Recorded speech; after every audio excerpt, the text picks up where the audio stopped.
Miền miền tá Cùng chân này kế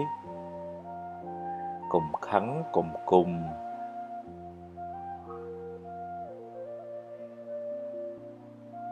Cùng smok smai pê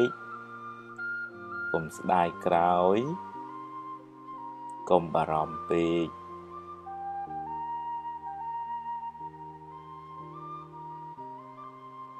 Cùng huông hành pê Cùng lụt luân pê Cùngប្រកាន់ខ្លួនពេក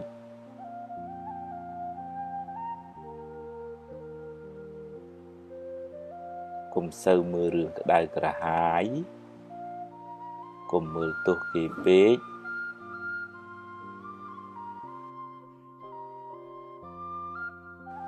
បើឃើញគេធ្វើបានល្អកុំកំណាញ់ពាក្យលើកទឹកចិត្តកុំភ័យពេកអីភ័យពេកទៅបានតែកើតទុក្ខ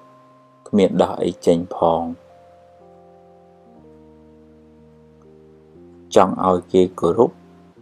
ត្រូវចេះគោរពគេមុន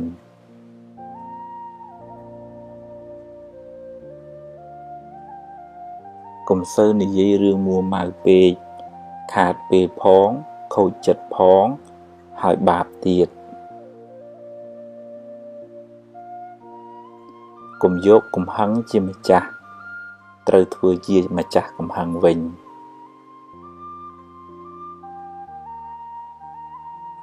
កុំហូបច្រើនពេកនាំឲ្យឈឺច្រើនខ្ជិលដូចជ្រូកអាយុខ្លីឆាប់ស្លាប់បើមានរឿង100ឲ្យអ្នកយំ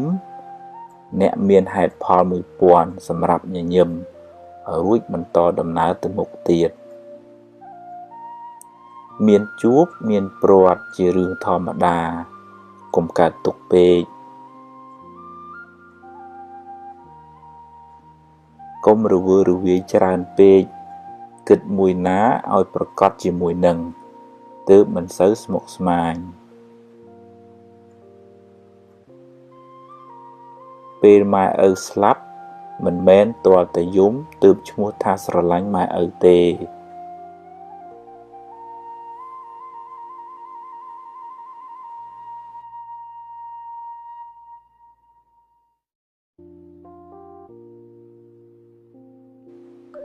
យកឈ្នះកំហឹងក្នុងចិត្តអ្នកប្រសើរជាងឈ្នះគេដោយកំហឹង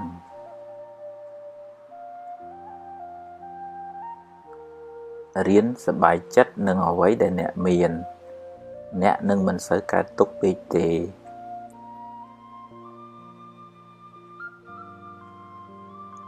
ជីវិតតែមានបញ្ហាគ្មានអ្នកណាជៀសផុតទេ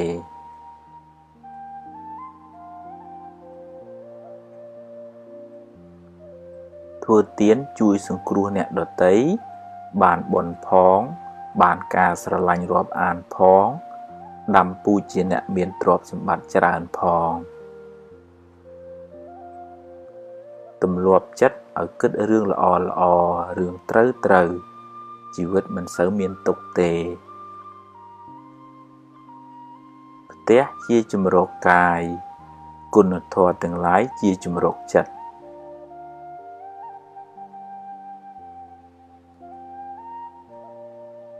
គ្មានអ្នកណាជៀសផុតពីការនិន្ទាទេសូម្បីតែព្រះពុទ្ធ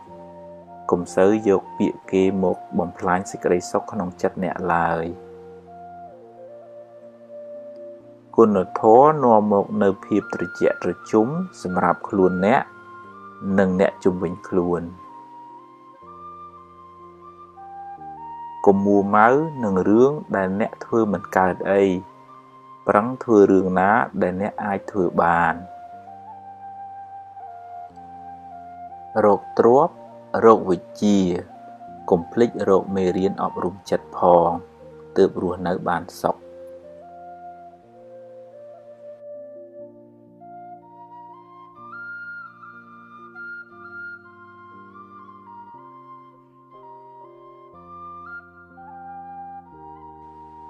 កុំយកមុខយកមាត់តែម្នាក់ឯងចែកគេខ្លះទៅទើបធ្វើការជាមួយគ្នាបានយូរ កុំទម្លាប់បន្ទោសបង្អាប់គេហើយលើកសរសើរខ្លួនឯងគេមិនចូលចិត្តទេរាប់អានមិត្តភក្តិត្រូវតែហ៊ានលះបង់ខ្លះទើបរាប់អានបានយូរ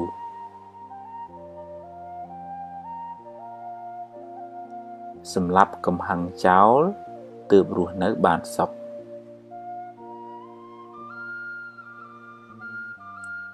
បើខ្ចីហើយសងសឹមឲ្យខ្ចីបើខ្ចីមិនសងទេកុំឲ្យខ្ចីអីមានសទ្ធាប៉ុន្មានឲ្យប៉ុណ្ណឹងទៅពេលគេធ្វើត្រូវចេះសរសើរខ្លះផងកុំប៉ិនតែខាងបន្ទោសពេក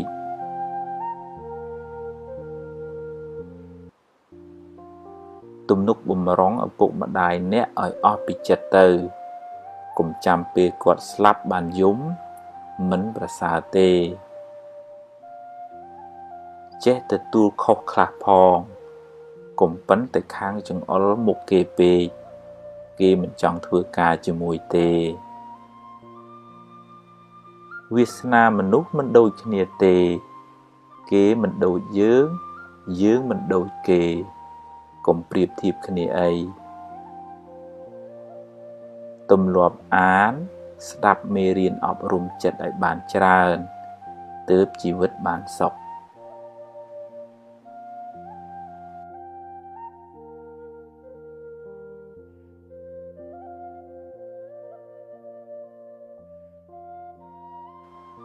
កំហឹងដុតបំផ្លាញសេចក្តីសុខក្នុងចិត្តអ្នកដំបូងគេ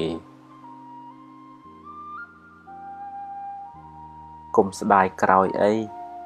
ព្រោះបើស្ដាយទៅក៏កែមិនបានដដែល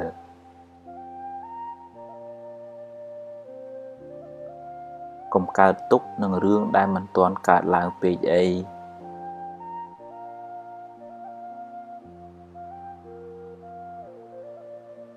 កុំយកពាក្យគេមកគិត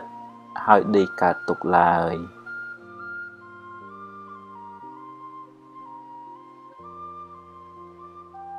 រៀនសរសើរពេលឃើញគេធ្វើល្អ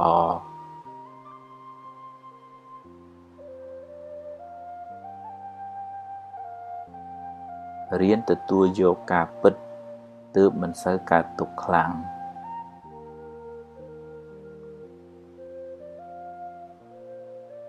ទម្លាប់នឹកគិតរឿងណាដែលនាំឲ្យរីករាយចិត្ត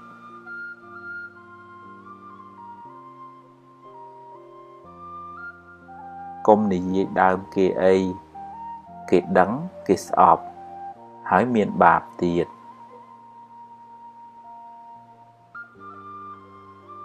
ប្រឹងសាងល្អឲ្យហើយកុំចាំថ្ងៃស្អែកជីវិតមិនទៀងទេបើខឹងតែកុំគុំអីរៀនភ្លេចខ្លះទើបមិនសូវក្តៅ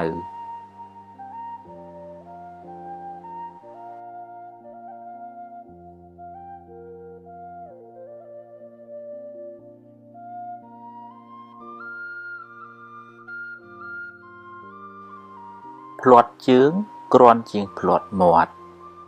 ត្រូវប្រយ័ត្នប្រយែងពេលនិយាយស្ដីស្ដាប់ឲ្យបានច្រើនជាងនិយាយអ្នកនឹងបានចម្រើនដោយចំណេះដឹង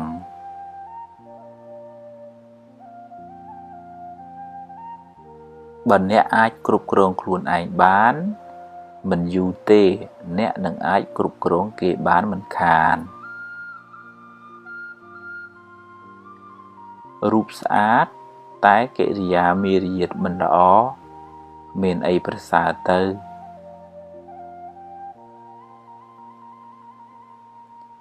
សន្សំភ្លើងបានក្តៅសន្សំខឹងបានទុក្ខសន្សំធម៌បានត្រជាក់ចិត្តស្រឡាញ់រាប់អានមនុស្សគ្រប់គ្នាតែមិនអាចទុកចិត្តគ្រប់គ្នាបានទេ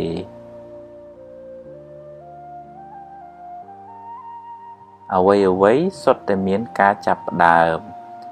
ត្រូវតែហ៊ានសាក